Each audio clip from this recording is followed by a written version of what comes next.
Chapter 3. Our Pink Princess. By the time dawn broke, they were still in the air. The support crew, who had boarded during extraction, worked quietly over Nico and Wyzak in the rear cabin. Hey, we're landing here for the day. I'm beat. He took off his headset. I reported our location to HQ. Arthron opened up the cockpit. Sarah followed him. Come on. We're not going to sleep in the helicopter. We should find a hotel and wash up, Arthron said. The two other mage knights can watch over Nico and Wyzak. They can protect them. We should move through the cover of twilight. Yukimura followed Sarah and Arthron out of the helicopter. The walk to the city stretched over a mile. The early morning breeze cooled as they approached the gate. Arthron gave each them their fake IDs, and the guards let them pass. The city was already awake, vendors shouting, carts rolling. The low hum of morning trade settling into rhythm. A poster caught Yukimura's attention.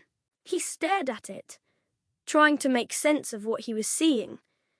He's alive. Yukimura. Everything okay? Sarah asked. She rushed back and saw what interested Yukimura so much. Sarah stared at the wanted poster and glanced at Yukimura for a moment. His eyes locked on the poster. Sarah pulled him along to catch up with the rest of the group.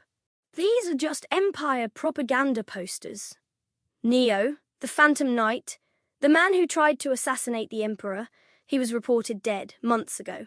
Yukimura didn't answer. Sarah held onto Yukimura's arm, guiding him along the way, while Arthron's face was buried in the new phone he bought. Arthron used an alias name and address to avoid detection. They used the GPS to get the nearest hotel location, which was only a block away. Once they got there and settled in, Yukimura went to his room and finally got to sit down and get some R&R. Yukimura's phone rang. He answered it. Hello, she said. Hey, Yukimura said. So, how did it go? She asked. It went well. Well, as well as it could have been. Half the team was injured, Yukimura said. See? Not so doom and gloom. I told you. You're stronger than you think. I thought I was already strong.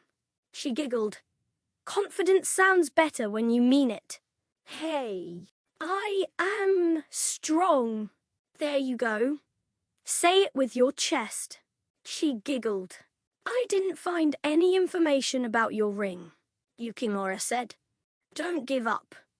We'll find it. We can do it, Alina added quietly. I want to hear your voice. You know, make sure you're okay. I'm doing all right, Yukimura said. Well, get some rest, she replied. Alina, Yukimura said. But the phone cut out, he thought. I have to find the ring. Lion, where you. He drifted in sleep. A few hours later, Yukimura jolted upright, cursing as he did. Yukimura! Open up! Arthron shouted. Sarah's waiting! He met them at the landing pad. So, Yukimura said flatly, when do I get paid? Sarah didn't react immediately. You'll get paid, she said evenly. It was your first mission. When? Arthron shifted back a step. Suddenly, very interested in the sky. Let's talk on the helicopter, Sarah replied. The rotors roared to life as they lifted off. Silence settled between them. Sarah sat across from him, watching. Maybe he really is just in it for the money. What's the next mission? Yukimura asked. You mentioned finding the king. Sarah started to bit her lip as she was started to answer, then stopped. You're hired as a mercenary, she said carefully. That mission belongs to the sages. She paused. The next few missions are S rank, high pay. For a moment, something flickered behind his eyes, gone before anyone else could notice. As long as I get paid, he said. Her posture stiffened. Is there a job you wouldn't take? She asked. There is. That made her bit her lip harder. Then we'll see where we stand when we reach HQ, she replied quietly. The rest of the flight was long and uncomfortable. There it is, Arthurun called over the noise. Yukimura leaned forward. The helicopter crested the ridge, and then he saw it. United Sanctum, home of the 4 sages. The helicopter crested the final ridge. United Sanctum rose from the sea like something carved from myth. 8 towers pierced the sky, each a physical representation of the 8 crescent powers. Bridges of white stone connected the towers, forming a city suspended above the sea. Yukimura's eyes lingered on the one crowned in flame. Beside it, another tower shimmered faintly, white light rippling across its surface like a heartbeat. So that's HQ, he muttered. Sarah didn't smile. It's more than that. They descended toward the landing platform. Wind whipped across the stone. Below, bridges connected the towers like veins feeding a single heart. The place didn't feel like a city. It felt like a network. The helicopter touched down. Nico and Wyzak were carried past them on stretchers. The scent of antiseptic replaced ocean air. A man in red robes approached before the rotors even slowed. Master Maxillian. The mission was a success, Arthurun said. And Sarah. Lead the mission to a success. Sarah handed the crystal to Maxillian. I expected nothing less from the Green Sage. Maxillian said. Sarah, Yukimura, and Arthurun followed Maxillian into the council chamber. 5 thrones stood at the far end of the hall, relics of the 5 sages who governed the United Sanctum. Each throne reflected the element its master commanded. One burned red with the symbols of flame. Another shimmered blue, its surface carved with flowing currents. At the center stood a white throne of polished marble, etched with wings and drifting clouds. Beside it loomed a black seat of obsidian, shadows pooling along its edges. The final throne, green and wrapped in carved vines, seemed almost alive. A young woman with brown hair and hazel eyes, and a pink dress burst into the council chamber and threw her arms around Yukimura. You did it, she said, breathless. That was amazing. Yukimura stiffened for a second before relaxing. Yeah, he said. It wasn't that hard. Alina pulled back and laughed. You always say that. He tried to hide the smile creeping across his face. Somehow, she always managed to break through his usual calm. Sarah watched the exchange quietly before clearing her throat. We should get moving. They left the chamber and walked through the halls of the tower. This is the Magi headquarters, Sarah explained as they passed beneath tall stone arches. 4 sages currently lead the organization. The red sage, Maxillian, you just met him. The blue sage, Alex. The green sage, me. She paused briefly. And our leader, Lance, the white sage, Yukimura, glanced back.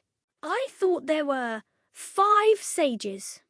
There were, Arthurun said sharply, his hands clenched at his sides.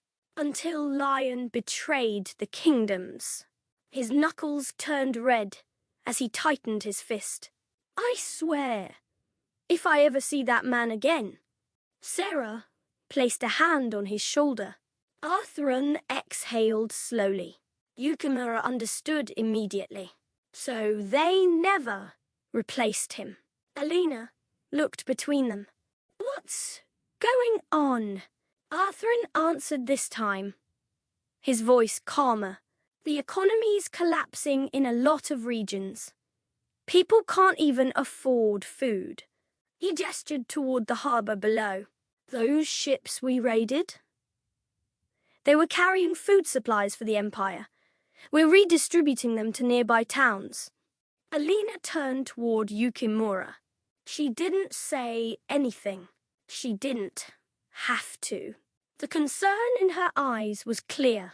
Yukimura met her gaze, and she saw the answer there. Determination. It's the best we can do after all, Sarah said. After all, the Empire may have the White Knights, but that military force isn't strong enough to invade our city. The hallway split into 3 directions. Sarah pointed to the left and explained, This leads to your sleeping quarters. It should be ready, and your pay will be in the room for each of you. A man came running to Sarah and bowed his head as a sign of respect for her position. I'm terribly sorry, but our rooms for our guest aren't ready yet. Seriously? Sarah asked. Yes. I'm terribly sorry. No problem, Alina said. Can we see the city? I love to explore and have some fun. Sure, Sarah said. The towers of the sanctum rose behind them, each one crowned with the power of a different element. Even after everything he had seen, the place still felt unreal. They followed the stone road until the scent of salt and grilled seafood drifted through the air. The restaurant sat right against the sea.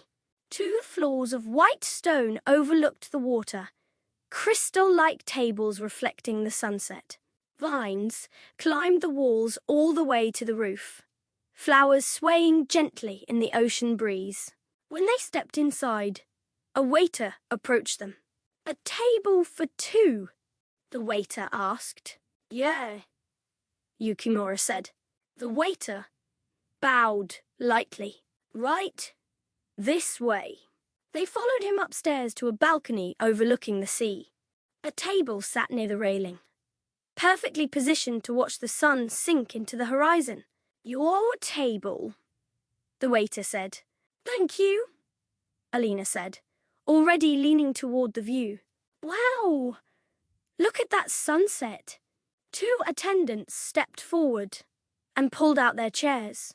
Anything for our magi, one of them said politely. Yukimura blinked, and the attendants slipped away as quietly as they appeared. He scratched his head. We're not magi.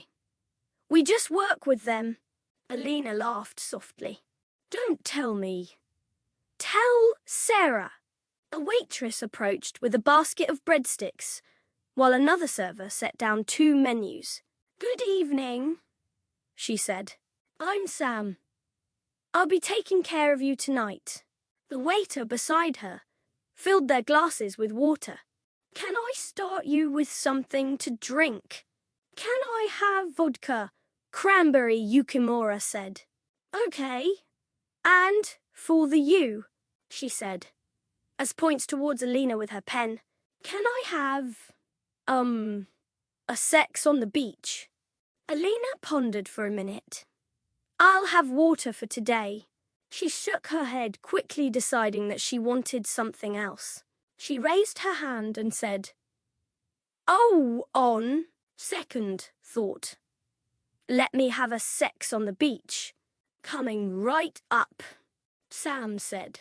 She left, and Alina drank her water and fixed her brown hair. Instead of having it down, like she always did, she braided it. She then noticed Yukimura's unsettled face as he searched the menu. What's wrong, Your Majesty? Alina asked, with a chuckle. Is everything not to your liking?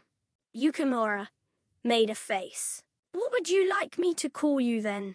She continued, watching the irritation creep across his expression. All right. No more teasing. Your wish is my command, Your Majesty. Yukimura tried to hide it, but a small smile slipped through as he bit into his food. I knew it, Alina said. You love being called Your Majesty more than my lord. His smile turned into a quiet laugh. What? She asked. Don't tell me you're full already. Yukimura stared down at the table for a moment. You know, he said slowly. What? It's not easy. Alina took another bite of a breadstick. What's not easy? Yukimura rubbed the back of his neck. I never imagined one day my whole world would turn upside down. He stopped. But Alina swallowed and leaned forward. But what? Yukimura hesitated again.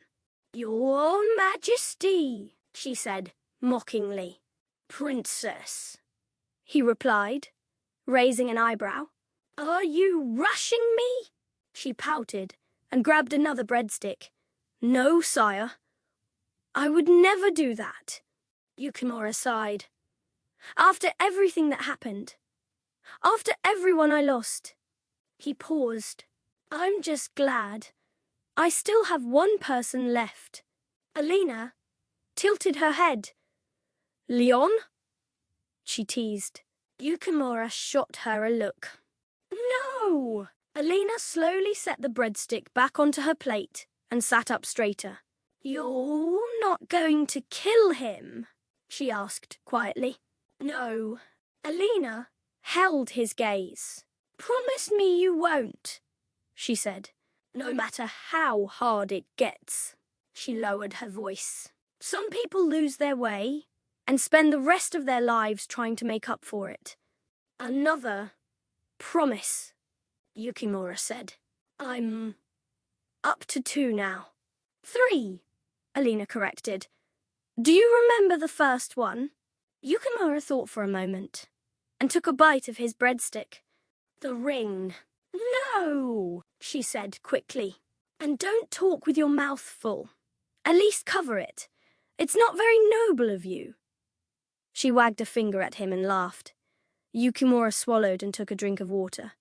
I guess he raised you to be a proper gentleman. Yukimura rolled his eyes. Dinner wasn't my favourite meal growing up.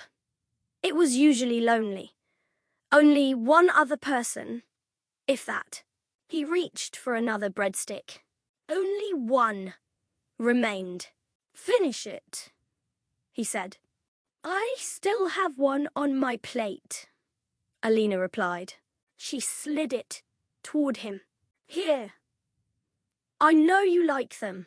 Yukimura took it without hesitation. She watched him eat, smiling to herself. Seeing him relaxed like this felt almost unreal. He finished both breadsticks quickly and drained his glass. Hungry, are we? Alina asked. Yes, Yukimura admitted. It's only the first course, she said, as she neatly placed her silverware beside her napkin. Yukimura unfolded his napkin and accidentally dropped his fork. He pushed his chair back to grab it, but the waitress was already there. I'll get that, she said, opening her notepad.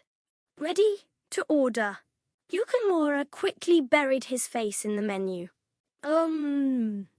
We haven't looked yet, Alina said. Oh, do you need more time? The waitress asked. Yukimura glanced up.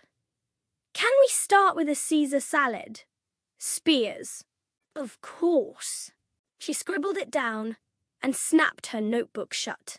I'll bring more breadsticks too. She disappeared back into the restaurant. The sky slowly shifted from orange to deep blue as the sun sank toward the ocean. Staff moved between tables, lighting torches along the balcony. Alina leaned against the railing. "The sky is beautiful," she said softly. "Look how the ocean meets it." She pointed upward. "That cloud looks like a bird." Yukimura followed. "One day," she continued, "I want to see what's beyond our blue planet. The stars, the moon, the other worlds." "Yeah, that would be nice," Yukimura said. "Maybe one day." "You promise," Alina pleaded. "Yeah." "One day," Yukimura said. The waiter returned with the Caesar salad spears and placed the plate between them. "Thank you," Alina said with a nod. They both began eating and finished the appetizer quickly. Yukimura chuckled. "What's so funny, Your Royal Highness?" Alina looked up at him, amused. "For someone who calls himself a prince, you seem pretty surprised that I can eat," she teased. Yukimura raised an eyebrow. "For a princess, you have quite the appetite." Alina twirled a strand of hair around her finger, thinking of a response. "And you," she replied with a soft laugh. "For a prince, barely touched your food." Yukimura leaned back slightly. "I guess neither of us fits the part of a prince or princess." They paid the bill, and just as they began deciding what to do next, the ocean breeze still warm against their skin.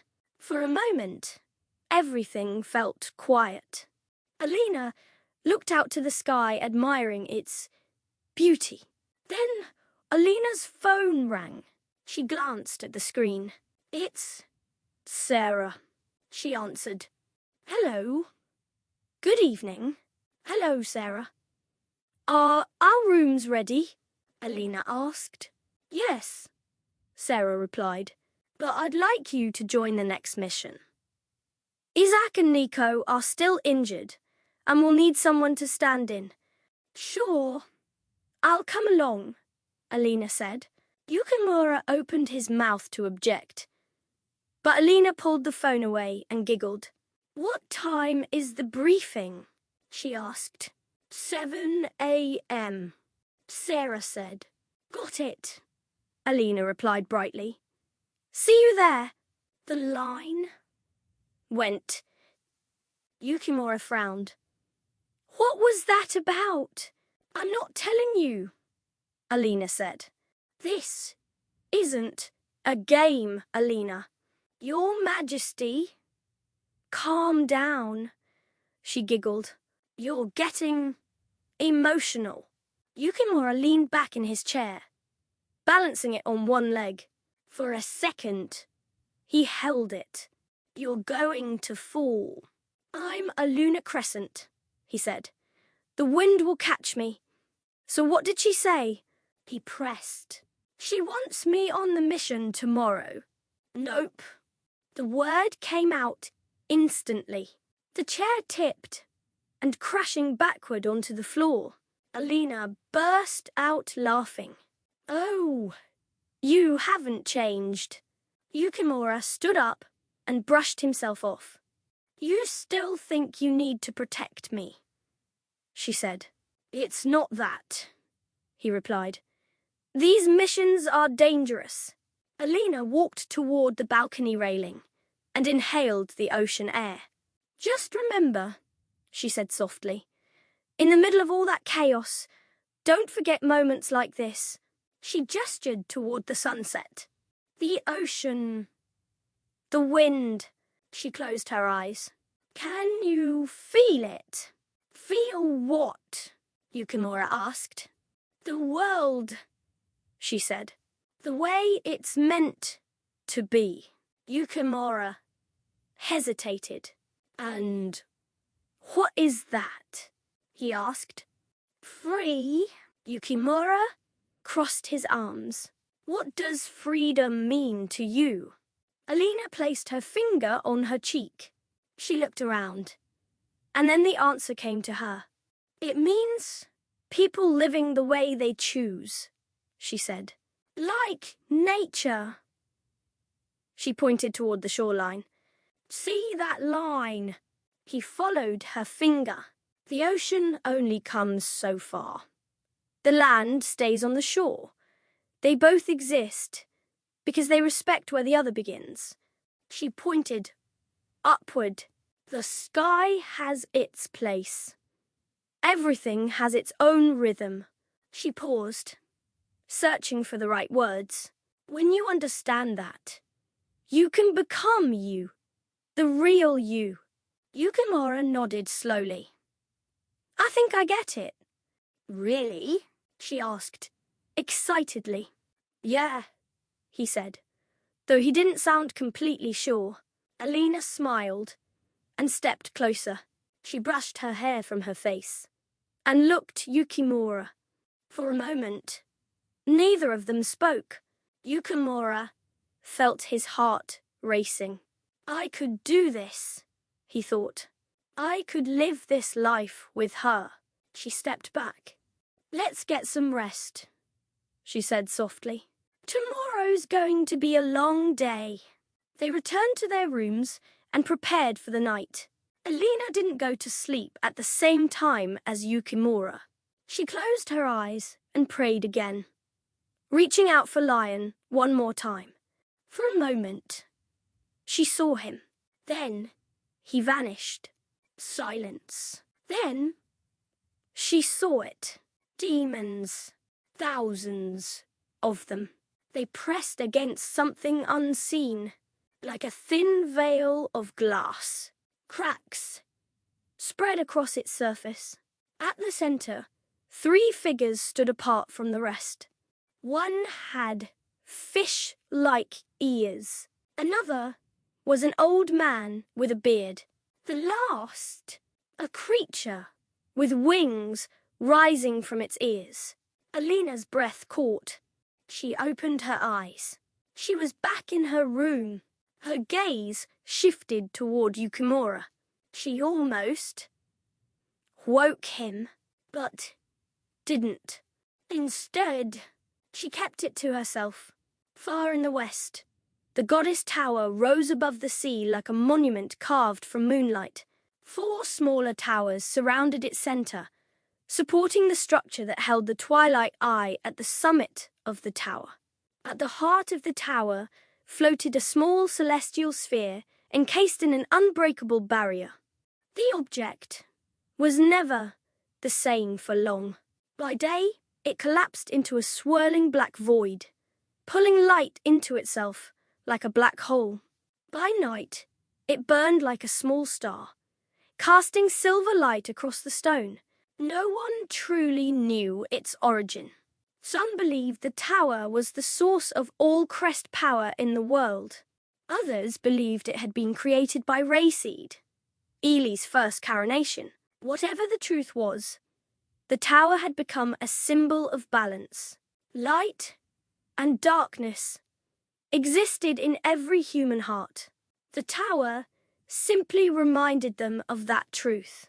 At the summit, Piers sat casually on the edge of the tower wall, his boots dangling over the endless drop as he looked out across the vast ocean. Behind him, Alex leaned against one of the tall stone pillars that supported the barrier around the Twilight Eye. The wind moved quietly around them. You think he'll show? Piers asked. Alex shrugged slightly. Maybe. Meeting us here is a risk for him. The Empire still wants him. A faint mechanical hum broke the silence. A stone platform slowly rose along the side of the tower like an ancient elevator. When it reached the summit, a small figure stepped onto the floor. Ely. He wore long black robes that resembled the garments of a medieval mage. Rectangular glasses rested neatly on his face, giving him the appearance of a quiet scholar. The strange thing about Ely was his age. He looked no older than 11. Greetings, Ely said calmly. Piers turned, studying him carefully. So you showed up, he said with a grin. I was starting to get tired of waiting. Meeting like this wasn't easy. His eyes scanned Ely from head to toe. Well, the rumors are true. You're a kid. Ely adjusted his glasses. If we're judging by appearances, he replied calmly, then you must be no older than 30. Alex laughed softly. Piers smirked. It's good to see you again, Alex said. Likewise, Ely replied. I trust your travels haven't been too difficult. Alex crossed his arms. The Mage Knights have held their ground against the Empire. They haven't attempted an invasion. He paused. But honestly, that's what worries me. They've ignored us completely. If anything, it means we're not a threat to them. Or, Ely said quietly, they have another objective. Both men looked at him. The Empire forced every king to surrender, Ely continued. Then they purged the Soul Crescents. His voice lowered slightly. Almost all of them are gone. Piers folded his arms. They took half the king's armies too, he said. But they left the Mage Knights. Ely nodded. That tells us two things. They either didn't have the resources to eliminate you. He paused. Or they chose not to. Alex frowned. Why wouldn't they? That would guarantee victory. Piers leaned forward slightly. The image, he said. Both men looked at him. If the Empire wiped out every knight, every army, every king, people would start asking questions. He shrugged. People don't like governments they're forced to obey, Piers said. Too much fear creates rebellion. Ely nodded slightly. Yes. The first king learned that lesson the hard way. He adjusted his glasses again. There are also reports of missing people. Across Gondwan and the Eastern Territories. Alex raised an eyebrow. Missing how? Ely continued. If you trace their ancestry far enough, every one of them is connected to a former king or queen. Piers blinked. Royal blood. Some of them, Ely replied. But not all. Some are distant relatives, cousins, several generations removed. But the bloodline exists. Alex looked confused. That's strange. Kings are chosen, he said. It's illegal for anyone of royal blood to inherit the throne, he sighed.